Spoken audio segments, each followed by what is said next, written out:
الشيطان الرجيم بسم الله الرحمن الرحيم الحمد لله رب العالمين والصلاة والسلام على سيد الأنبياء والمرسلين وعلى أهل بيته الطيبين الطاهرين المعصومين واللعنة الدائمة على أعدائهم أجمعين من يوم عداوتهم إلى قيام يوم الدين. قال الله تعالى في القرآن الحكيم وهو أصدق القائلين: أعوذ بالله من الشيطان الرجيم بسم الله الرحمن الرحيم لقد كان لكم في رسول الله أسوة حسنة لمن كان يرجو الله واليوم الآخر وذكر الله كثيرا. صدق اللہ العلی العظیم. صلوات پڑھیں محمد وآلہ.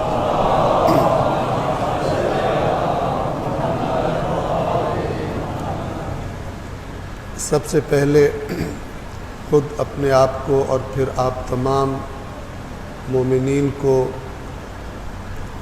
اللہ کے بندوں کو، نمازیوں کو تقوی الہی اور خوف خدا کی تاکید اور نصیحت کرتا ہوں. اللہ تبارک و تعالی نے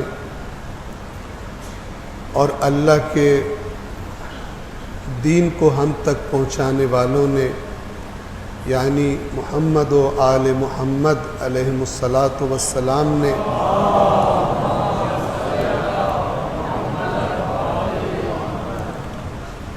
تقوی کو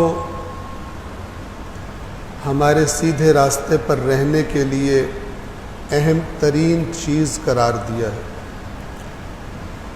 ہم اس کی بار بار تکرار کرتے ہیں کہ اگر انسان ان آیات کو مد نظر رکھے کہ جن میں اللہ تبارک و تعالی نے تقوی کے اثرات اور تقوی نہ ہونے کے نقصانات بیان کیے،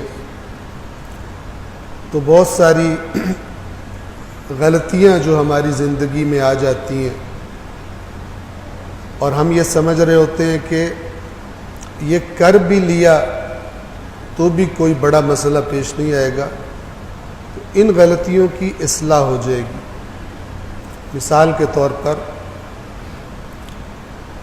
اللہ تبارک و تعالی جب جنت کا ذکر فرماتا ہے تو خبردار فرماتا ہے کہ جس جنت میں جانے کے مشتاق ہو، اعدت للمتقین، وہ جنت ان کے لیے تیار کی گئی ہے جن کے اندر تقوی موجود ہوتا ہے. پس اگر میں جنت میں جانے کی خواہش رکھتا ہوں تو مجھے خود کو ایسا بنا لینا چاہیے کہ جب میرے آس پاس والوں سے پوچھا جائے تو وہ سادہ زبان میں یہ کہیں کہ یہ انسان ایک نیک انسان ہے، ایک اچھا انسان ہے، شریر نہیں ہے، بے ایمان نہیں ہے، جھوٹا نہیں ہے. اسی طرح ایک اور جگہ فرمایا: انما یتقبل اللہ من المتقین، کہ اللہ نیک اعمال کو، جو بھی عمل انسان اس نیت سے کرتا ہے کہ اللہ مجھے اس پر اجر اور ثواب دے گا، تو اللہ نے کلیئر کر دیا کہ میں عمل کو یا کسی بھی چیز کو صرف اور صرف متقین سے قبول کرتا ہوں، اور راستہ بند کر دیا اس باطل اور غلط فکر کا جو بعض اوقات دیکھنے میں آتی ہے کہ انسان، بعض لوگ جب اپنے دنیاوی معاملات میں ہوتے تو حرام و حلال کی پرواہ نہیں کرتے. جب کمائی کرنی ہوتی ہے اپنے کاروبار میں، اپنی نوکری میں، حرام و حلال کی اس وقت پرواہ نہیں ہوتی، دین یاد ہی نہیں ہوتا. لیکن جب اپنے دنیاوی مفادات سیدھی انگلی یا ٹیڑھی انگلی سے حاصل کر لیتے ہیں، اس کے بعد ان گناہوں کو بخشوانے کے لیے کوئی ایک آدھا دین کا کام بھی انہوں نے یاد کیا ہوتا ہے، اور وہ اس کام کو کر کے سمجھتے ہیں کہ یہ جو پچھلی بے ایمانی تھی یہ بیلنس ہو گئی، چونکہ ہمیں روایت سنائی گئی ہے جو یہ کام کرے گا اس کے سارے پچھلے گناہ معاف ہو جائیں گے۔ اس قسم کی روایات کو، آیات قرآن کو نظر انداز کر کے ان کا معنی لینا،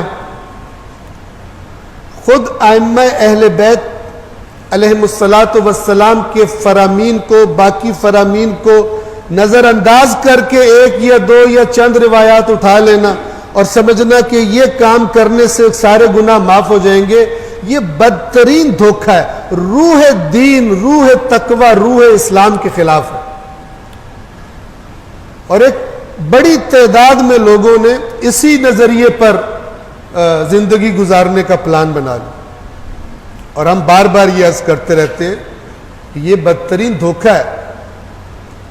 دین آیا ہی گناہ سے روکنے کے لیے، دین آیا ہی اللہ اور رسول کی اطاعت کروانے کے لیے۔ قُلْ اطیعوا اللہ والرسول لعلکم ترحمون، اے رسول کہہ دیجئے اللہ اور اس کے رسول کی اطاعت کرو تاکہ تم پہ رحم کیا جائے۔ چلاکی نہ لگاؤ کہ جہاں پہ تمہارا دل کرے اپنی مرضی کر لو، بعد میں تم نے کوئی جگہ تلاش کی ہو کہ یہ کام کر کے میں پچھلے گناہ بخشوا لوں۔ لہذا اگر کوئی یہ سمجھے کہ اگر میں نے کسی کا حق مارا ہے، کسی کو دھوکہ دے کر میں نے اس سے مال لے لیا ہے، چور بازاری کی ہے، اور اس کے بعد میں حج کر لوں، اس کے بعد میں زیارت پہ چلا جاؤں، تو پھر میں ایسے ہو جاؤں گا جیسے آج دنیا میں آیا ہوں شکم مادر سے، ایسے گناہوں سے پاک ہو جاؤں گا، یہ دھوکے میں۔ اور ہم بار بار عرض کرتے ہیں کہ یہ دھوکہ وہی لوگ کھاتے ہیں جنہوں نے اپنے رسول اور اپنے ائمہ کی نصیحت کی پرواہ نہیں کی اور اپنے دین کی بنیاد اللہ کی کتاب کے بتائے ہوئے واضح اصولوں پر نہیں رکھی۔ میں ایک روایت جو اکثر بیان کرنے کی کوشش کرتا ہوں آپ کے سامنے رکھ رہا ہوں۔ یہ روایت شیخ کلینی رضوان اللہ تعالی علیہ کتاب الکافی کے مقدمے میں لے کر آئے ہیں۔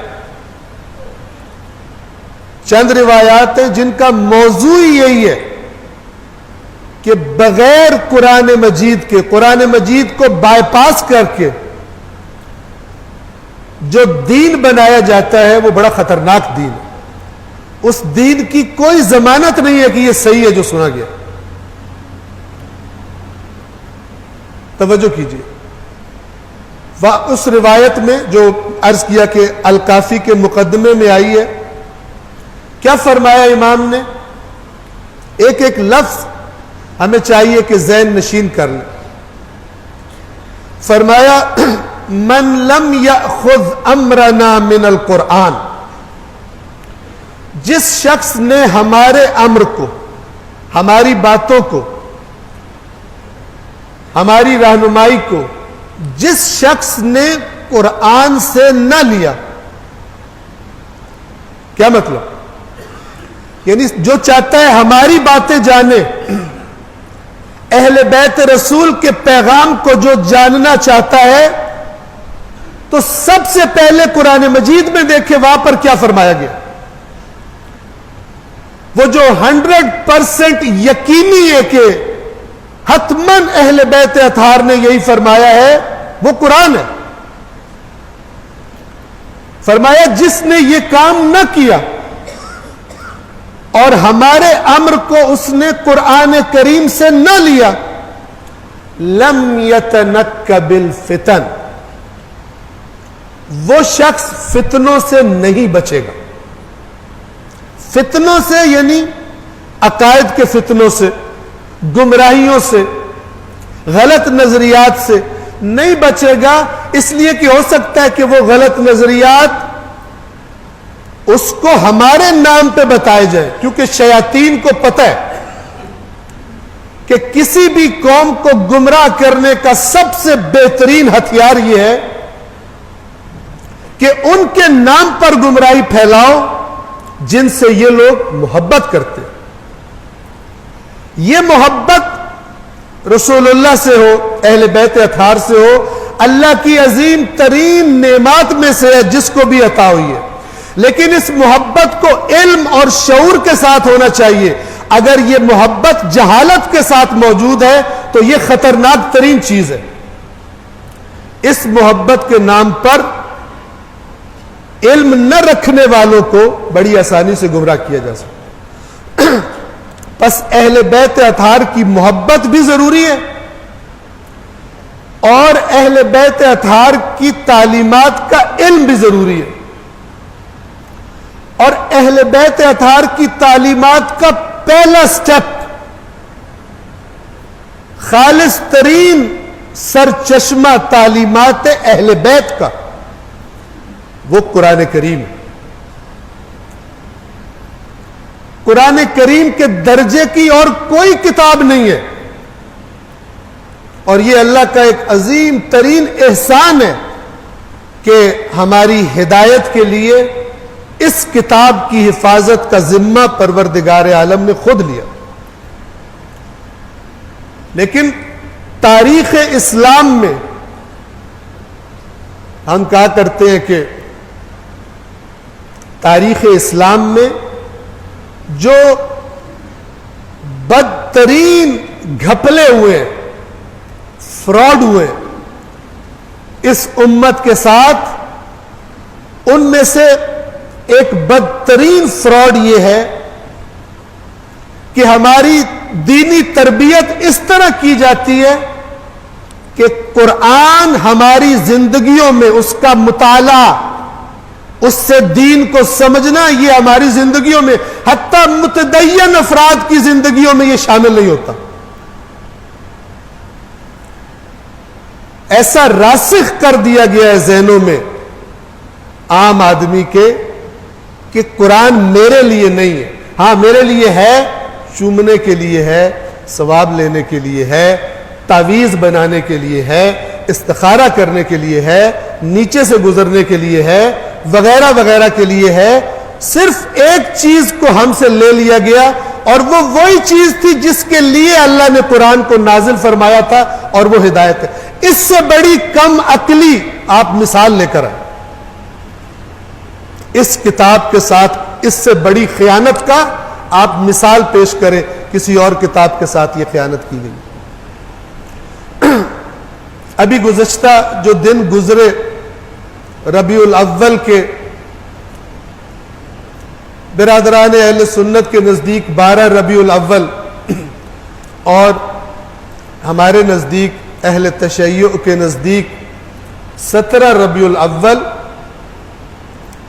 سردار انبیاء حضرت محمد مصطفیٰ صلی اللہ علیہ وآلہ وسلم اللہ کے اس عظیم ترین احسان کا یوم ولادت تھا. اللہ نے احسان کہا، لقد من اللہ علی المؤمنین، بے شک اللہ نے بہت بڑا احسان کیا مومنوں پر، اذ بعث فیہم رسولا من انفسہم، جب اس نے انہی میں سے ایک رسول کو مبعوث فرمایا، یتلو علیہم آیات. آپ دیکھیں اہمیت قرآن، دیکھیں رسول کی سب سے بڑی اور سب سے پہلی ذمہ داری کیا ہے؟ اللہ کی آیات ان کے سامنے تلاوت کریں. قیامت کے دن ہم میں سے کسی کے پاس کوئی عذر نہیں ہوگا جب اللہ ہم سے یہ سوال کرے گا تو نے کیوں نہیں پڑھا قرآن. کسی کی جرت نہیں ہوگی کہ اللہ کو یہ کہے مجھے فلانے نے روک دیا تھا، اور اس کے تو یوں منہ بند ہو جائیں گے سب کے. کیونکہ اللہ کہے گا، اگر کوئی بندہ کہے کہ قرآن تو بڑا مشکل تھا، جب خداوند عالم یہ فرمائے گا کہ میں نے تو کہا ہوا تھا وَلَقَدْ يَسَّرْنَا الْقُرْآنَ لِلذِّكْرِ، کس کی جرأت ہوئی جس کو میں نے آسان کہا نصیحت کے لیے، کس نے یہ جرأت کی کہ اس کو تمہیں کہے کہ مشکل ہے؟ اور تمہاری جرأت کیسے ہوئی کہ تم میری بات پر کسی اور کی بات کو ترجیح دو؟ کیا جواب دیں گے؟ یہ اللہ کی گستاخی ہے. یہ اللہ تبارک و تعالی کی بارگاہ میں، یعنی خداوند عالم سب سے بڑا عالم، میرا اور آپ کا اور میری اور آپ کی عقلوں کا خالق، کہ اس سے بہتر کوئی نہیں جانتا یہ عقل کیا سمجھ سکتی ہے اور کیا سمجھ نہیں سکتی. وہ کہہ رہے کہ میں نے تمہاری نصیحت کے لیے اس قرآن کو یقیناً آسان کر دیا ہے. تو ہے کوئی نصیحت لینے والا اور آگے سے کوئی کھڑا ہو کہ یہ تو بڑا مشکل ہے؟ جرأت چاہیے اس کے لیے، یا بہت بڑی جہالت چاہیے اس کے لیے کہ اللہ کی بات کے اوپر کوئی آ کر بات کرے. اور افسوس کہ ہم بجائے یہ کہ اللہ سے پوچھتے، ہم نے سنی سنائی پر زیادہ زور رکھا، جبکہ اللہ یہ فرما رہا ہے، ائمہ کیا فرما رہے ہیں کہ جس نے ہمارے امر کو قرآن سے نہ لیا وہ فتنوں سے نہیں بچے گا. تو اللہ گواہ ہے اس بات پر کہ ان سے سچے اس کائنات میں نہیں تھے. اگر انہوں نے کہا جس نے ہماری باتوں کو قرآن سے نہ لیا وہ گمراہیوں سے فتنوں سے نہیں بچے گا، تو پھر ہم میں سے جو بھی قرآن سے غافل ہے وہ اپنے آپ کو فتنوں کے اندر سمجھے. چاہے جتنی بھی میٹھی لوریاں اس کو سنائی گئی ہیں، چاہے جتنے بھی جنت کے خواب اسے دکھائے گئے ہیں، اگر اللہ، اس کے رسول اور اپنے ائمہ کی نصیحت سے غافل ہے تو سمجھ لے کہ خطرے میں ہے، گمراہیوں کے فتنے میں. کتنی دفعہ اللہ نے قرآن میں فرمایا کہ بہت سارے لوگ ایسے ہیں کہ جو سمجھ رہے ہوتے ہیں ہم بڑے زبردست کام کر رہے ہیں، جبکہ وہ غلط کام کر رہے ہوتے ہیں، گمراہ ہو گئے ہوتے ہیں، اس لیے کہ انہوں نے ٹھیک طریقے سے دین نہیں سیکھا ہوتا. جہاں سے لینا چاہیے تھا وہاں سے نہیں لیا ہوتا. یہ پوری امت کا مسئلہ ہے قرآن سے دوری کا. ایک مثال دوں اور اس پہلے خطبے کو تمام کروں. میں نے شروع میں آپ کے سامنے ایک آیت پڑھی، سورۃ الاحزاب آیت نمبر 21. رسول اللہ صلی اللہ علیہ وآلہ وسلم کے بارے میں ہمارا رویہ، روش کیا ہونی چاہیے؟ اس معاملے میں بھی سب سے پہلے ہمیں اس رہنمائی کی تلاش میں جانا چاہیے جو اللہ نے خود فرمائی ہے رسول اللہ کے بارے میں، بجائے یہ کہ ہم اپنی مرضیوں سے چیزیں بنا کر اور سمجھے کہ اس سے رسول اللہ ہم سے خوش ہو جائیں گے. اس سے بڑی بے وقوفی کیا ہوگی کہ ہمیں کیا کرنا چاہیے اللہ سے نہ پوچھے، اس نے بتایا ہو. لیکن وہ چیزیں کہ جو ہماری اختراع ہے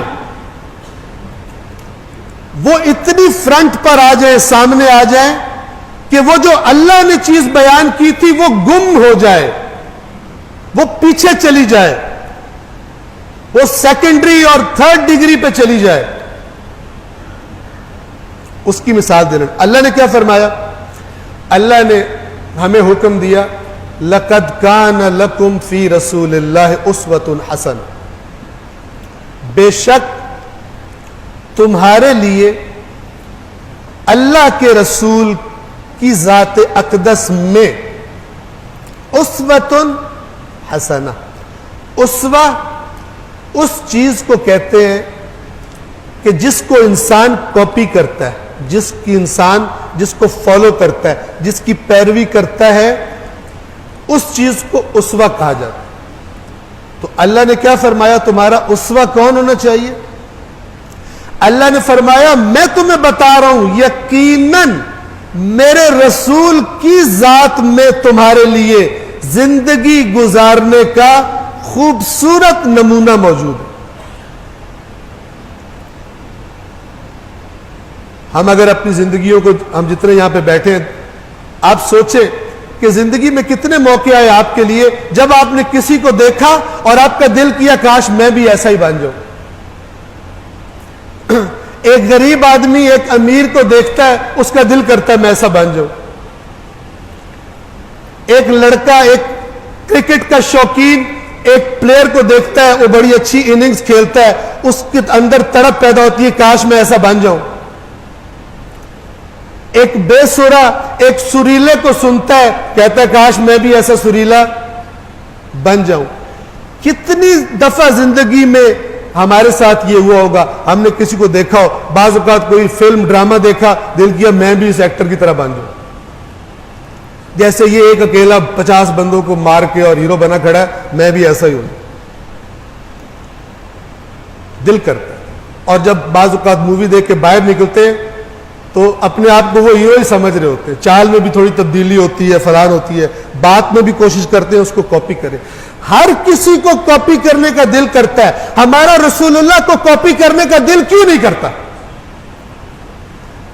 ہمارے اندر یہ خواہش اور جذبہ کیوں نہیں ہے؟ یہ تو بہت جذبہ ہے رسول اللہ شفاعت کرے ہماری, یہ تو بہت جذبہ ہے کہ ان کے صدقے ہماری حاجات پوری ہو, لیکن ان کو فالو کرنے کا دل کیوں نہیں کرتا؟ جیسے کسی کرکٹر کو, کسی سنگر کو, کسی ایکٹر کو, کسی امیر آدمی کی طرح بننے کا ہمارا دل کرتا ہے. کبھی ہم نے سوچا رسول اللہ کو فالو کرنے کا ہمارا دل کیوں نہیں کرتا؟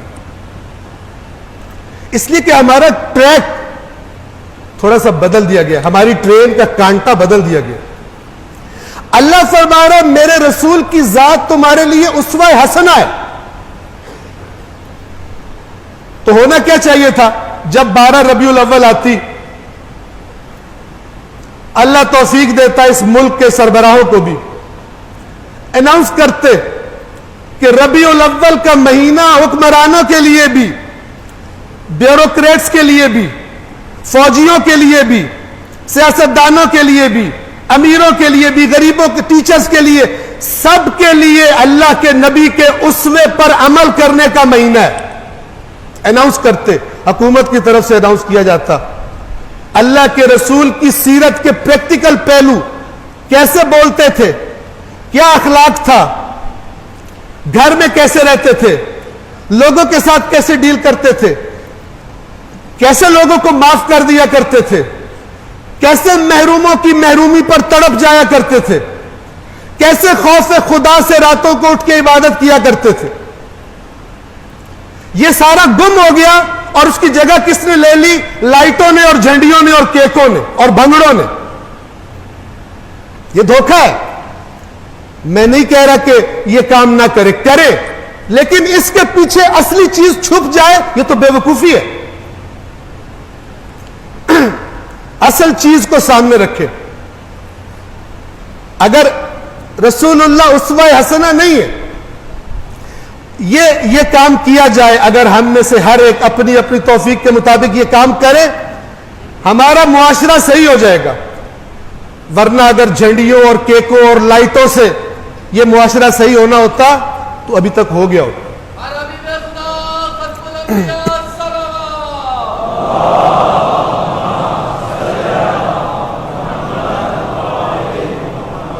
تمام کرتا ہوں یہیں پر. لَقَدْ كَانَ لَكُمْ فِي رَسُولِ اللَّهِ أُسْوَةٌ حَسَنَةٌ. اللہ کی یہ سجیشن ہے, اللہ کا یہ حکم ہے کہ اسوہ بناؤ میرے رسول, تب بھلائی کی توقع رکھو, اللہ کے رحم کی توقع رکھو, اپنے معاملات کے اصلاح کی توقع رکھو. لیکن میں نے کہا شیاطین کیا کرتے, انہی کے نام پر ان کی بتائی ہوئی باتوں کو پیچھے کرنے کے لیے اور چیزیں لا کے سامنے رکھ دی جاتی ہیں, اور عوام الناس سمجھتے ہیں کہ اللہ اور اللہ کے رسول ان کاموں سے خوش ہوگا. ہم اسے کہا کرتے فیڈر کی جگہ خالی چوسنی پہ لگا دیتے کہ جس کو چوستا بھی رہے بچہ تو اس میں سے دودھ کا ایک قطرہ بھی برآمد نہیں ہونا. تمام کرتا ہوں. وَلَقَدْ يَسَّرْنَا الْقُرْآنَ لِلذِّكْرِ. اب یہ میں نے آپ کے سامنے آیت پڑھی, اس میں کیا مشکل ہے سمجھنے میں؟ اللہ تبارک و تعالی قرآن کریم اور فرامین محمد و آل محمد کو پڑھنے کی محبت اور عشق ہم سب کے دلوں میں پیدا فرمائے. بسم اللہ الرحمن الرحیم. والعصر ان الانسان لفی خسر الا الذین آمنوا وعملوا الصالحات وتواصوا بالحق وتواصوا بالصبر.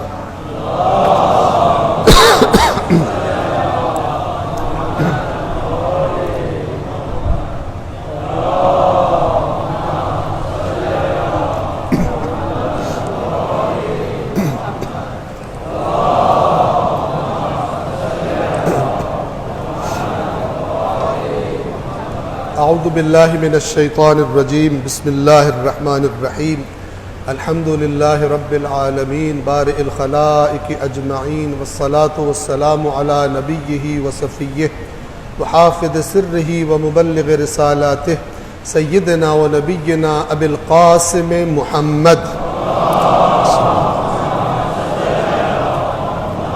وعلى أمير المؤمنين علي بن أبي طالب وعلى فاطمة الزهراء سيدة نساء العالمين وعلى الحسن والحسين سيدي شباب أهل الجنة وعلي بن الحسين ومحمد بن علي وجعفر بن محمد وموسى بن جعفر وعلي بن موسى ومحمد بن علي وعلي بن محمد والحسن بن علي والخلف القائم المهدي المنتظر صلوات اللہ وسلامہ علیہم اجمعین اللہم اغفر للمؤمنین والمؤمنات والمسلمین والمسلمات الاحیاء منہم والاموات تابع بیننا وبینہم بالخیرات انک مجیب الدعوات انک علی کل شیء قدیر. صلوات پڑھیں محمد والے.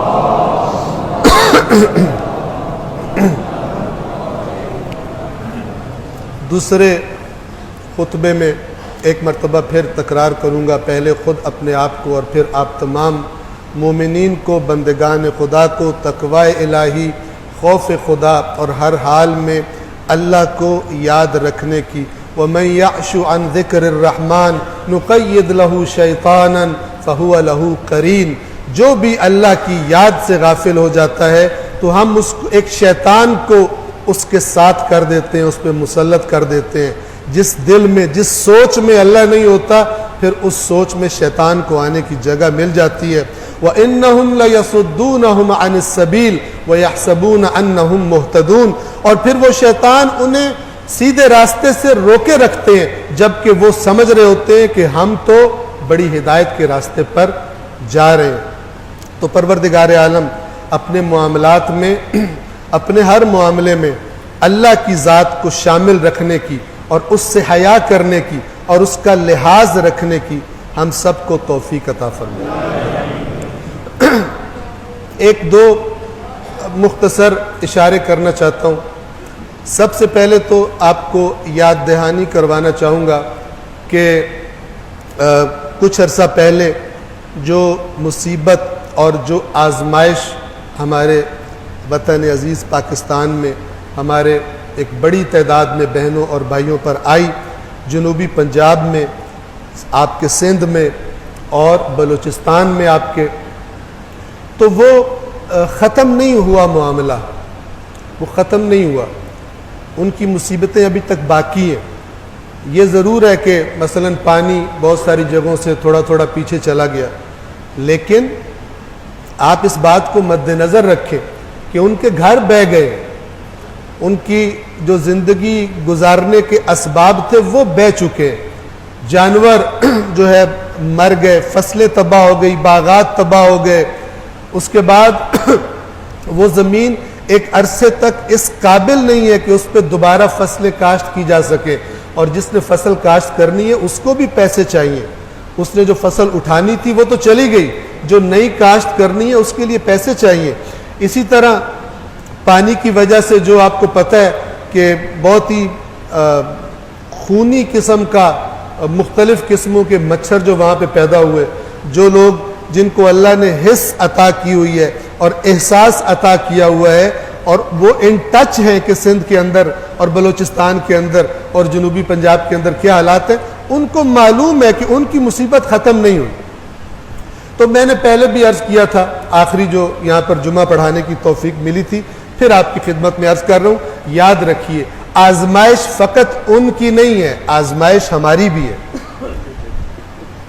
مصیبت فقط ان پر نہیں آئی، اس مصیبت کو اپنی مصیبت سمجھیں. اللہ تبارک و تعالی نے یہ دنیا اور اس کے اندر آنے والے نشیب و فراز اور مصیبتیں یہ بندوں کی آزمائش کے لیے بنائی ہیں. فَأَمَّا الْإِنسَانُ إِذَا مَا ابْتَلَاهُ رَبُّهُ فَأَكْرَمَهُ وَنَعَّمَهُ فَيَقُولُ رَبِّي أَكْرَمَنِ وَأَمَّا إِذَا مَا ابْتَلَاهُ فَقَدَرَ عَلَيْهِ رِزْقَهُ فَيَقُولُ رَبِّي أَهَانَنِ. اللہ یہ سورۃ الفجر کی دو آیات ہیں کہ جب انسان کو اللہ تعالیٰ دیتا ہے اس طرح آزماتا ہے، دے کر آزماتا ہے، تو کہتا ہے اللہ نے تو بڑے کرم کر دیے اور مجھ پر میری بڑی عزتیں بڑھا دی ہیں، اور جب اللہ اس کو آزماتا ہے تھوڑی سی چیز تنگ کر لیتا ہے تو کہتا ہے اللہ نے تو مجھے ذلیل کر کے رکھ دیا ہے, میرے ہاتھ پہلے تو کچھ چھوڑا نہیں ہے. جبکہ یہ دونوں آزمائشیں, تو اللہ نے اگر ان کو آزمایا ہے اس مصیبت کے ذریعے سے تو ہمیں آزمایا ہے کہ ہم پر یہ مصیبت نہیں آئی. اور اس آزمائش میں کامیابی تب ہے, ہر ایک سے جتنے بھی آپ یہاں پہ تشریف فرمائیں, کہ آپ کا نام اللہ کے ریکارڈ میں اس فہرست میں ہونا چاہیے کہ جن لوگوں نے اپنی جو اللہ نے ان کو رزق دیا تھا اس میں سے ان مصیبت زدہ بہنوں اور بھائیوں کی مدد کی ہے. آپ کا نام اس فہرست میں ہونا چاہیے, ورنہ آپ اس آزمائش میں فیل ہیں. اور اللہ نے اس کو معمولی جرم نہیں کہا. ہم پہلے بھی کہتے رہتے ہیں, آپ نے سنا ہوگا, ہم سے علماء کرام سے سنا ہوگا, افرأیت الذی یکذب بالدین, کیا تو نے اس کو دیکھا ہے جو جزا کے دن کو جھٹلاتا ہے؟ فذلک الذی یدع الیتیم, یہ وہ ہے جو یتیم کو دھکے دیتا ہے, برا سلوک کرتا ہے. اور یہ سنیں, وَلَا يَعُدُّ عَلَىٰ طَعَامِ الْمِسْكِينِ, اس کو مسکین کی, بھوکے کی, جس کے پاس وسائل زندگی نہیں ہے, اس کو اس کی پرواہ ہی کوئی نہیں. یہ قیامت کو جھٹلاتا ہے. ہم لاکھ کہتے رہے, ہر روز رٹ لگائیں, اصول دین 5 ہے, توحید, عدل, نبوت, امامت, قیامت, بچوں کو بھی حفظ کرا دے. اللہ نہیں مانتا اس کو. اللہ طوطے کی طرح رٹنے کو نہیں مانتا. اللہ فرماتا ہے جس کو مسکین کی کھلانے کی جو ترغیب نہیں دیتا دوسروں کو, جس کو پرواہ نہیں ہے معاشرے کے محروموں کی, وہ میں تجھے بتاتا ہوں اس کی بیماری کی جڑ یہ ہے کہ وہ قیامت کو جھٹلاتا ہے. اس لیے بھی بعض لوگوں کو قرآن مجید اچھا نہیں لگتا کہ ہمیں تو اتنی آرام سے جنت کی ٹکٹ ملی ہوئی تھی, یہ تو رولا ہی رولا, اتنی زیادہ باتیں بیچ میں لکھی ہوئی, ادھر سے آنکھیں باندھی کر لیں. توجہ فرما رہے. تو یہ اس وقت اس مسکین کی ڈیفینیشن پر پورے اترتے. ان کو مت بھولیے, ان کو مت بھولیے. ان کو بھولنا گویا اللہ کو بھولنا ہے, اللہ کے احکام کو بھول جانا, اللہ کو بھول جانا. یہ سب باتیں اللہ نے قرآن کریم میں بڑے واضح انداز میں بیان فرما دی ہوئی ہیں. اور آخری نقطہ ایران کے حالات کے بارے میں ایک دو جملے سن لیجئے اور دیکھیے کہ آپ اس میں کیا رول پلے کر رہے ہیں. سب سے پہلے تو یہ جان لیں کہ جب سرزمین ایران پر انقلاب اسلامی رونما ہوا تھا تو وہ تمام دین دشمن طاقتیں کہ جو یہ سمجھ رہے تھے کہ ہم نے دین کے تابوت میں آخری کیل ٹھوک دی ہے, دین کو ہم نے معاشرے سے نکال دیا, دین کو ہم نے ختم کر دیا, اب یہ اپنی اپنی مسجدوں میں, گردواروں میں, چرچز میں, فلان میں یہ جائیں جہاں وہ ٹکرے مارنی ہے. سوسائٹی سے, معاشرے سے دین کا کوئی تعلق نہیں ہے. یا دوسرے لفظوں میں اللہ تبارک و تعالی کو انسانوں کی زندگیوں کا قانون دینے کا کوئی اختیار نہیں ہے. جب یہ لوگ بڑے خوش تھے تو اس وقت انقلاب اسلامی رونما ہوا اور پوری قوت کے ساتھ اور پوری ہیبت کے ساتھ ڈٹ کے کھڑا ہو گیا ان کے سامنے. اور یہ پوری تاریخ جو انقلاب کی ہے اس میں آپ دیکھیں بدترین پابندیاں, بدترین اندرونی اور بیرونی سازشیں, اور حتیٰ کہ بعض سو کال مسلمان حکمران کہ جو مسلمان کے نام تو رکھتے ہیں لیکن ان کی عملی زندگیاں اسلام سے کوسوں دور ہے, کبھی کبھی کوئی سٹنٹ کر لیتے ہیں اپنی مسلمان عوام کو بے وقوف بنانے کے لیے. ان سب نے آج تک کوشش کی کہ ایران کی اس اسلامی حکومت کو ختم کیا جا سکے. وقت نہیں ہے, چونکہ وقت تمام ہے, تو یہ اپنی پوری تیاریوں کے ساتھ اس بات کے منتظر تھے کہ کوئی بہانہ ملے اور یہ پھر اپنے لوگوں کے ذریعے سے اس کو اور اچھالیں. آپ دیکھیں عالمی استکبار اور عالمی میڈیا کی منافقت دیکھیں. ایران میں ایک خاتون کی ہلاکت ہوئی, ایسے لگا جیسے پوری انسانیت قتل ہو گئی, لیکن فلسطین میں ہر روز قتل ہو رہے, یہ گونگے, فلسطین کے بارے میں یہ اندھے ہیں. کشمیر میں جو مارے جاتے ہیں وہ انسان نہیں ہیں. توجہ فرما رہے ہیں. جہاں پر مثلا امریکہ بہادر حملے کرتا ہے, مارتا ہے مسلمانوں کو, وہ نہیں ہے, وہ انسان نہیں ہے. لیکن ایران کے اندر ایک خاتون کی, اس کی اپنی تفصیلات ہے, وہ ہلاکت ہو گئی, وہ بہت بڑا جرم ہو گیا. اور بہت سارے لوگ ناسمجھی میں اسی دینی حکومت کو ضرب لگانے کے درپے ہیں. میں اتنا کہوں گا پروردگار ہمیں توفیق دے کہ ہم حقائق کو دیکھ سکیں. اگر خدا نہ کرے اس حکومت کو کوئی مشکل پیش آتی ہے, یہ پوری دنیا میں دین پر ضرب لگے گی اور دین دشمن طاقتوں کی کامیابی ہوگی. آپ چاہے کوئی اختلاف بھی رکھتے ہوں گے ان کی پالیسی سے, لیکن بڑے سینیریو میں دیکھے پروردگار ہمیں فتنوں سے بچنے کی اور صحیح راہ پہ چلنے کی توفیق عطا فرمائے. بسم اللہ الرحمن الرحیم. قل هو اللہ احد اللہ الصمد لم یلد ولم یولد ولم یکن له کفوا احد. صدق اللہ العلی العظیم. والسلام علیکم ورحمۃ اللہ وبرکاتہ.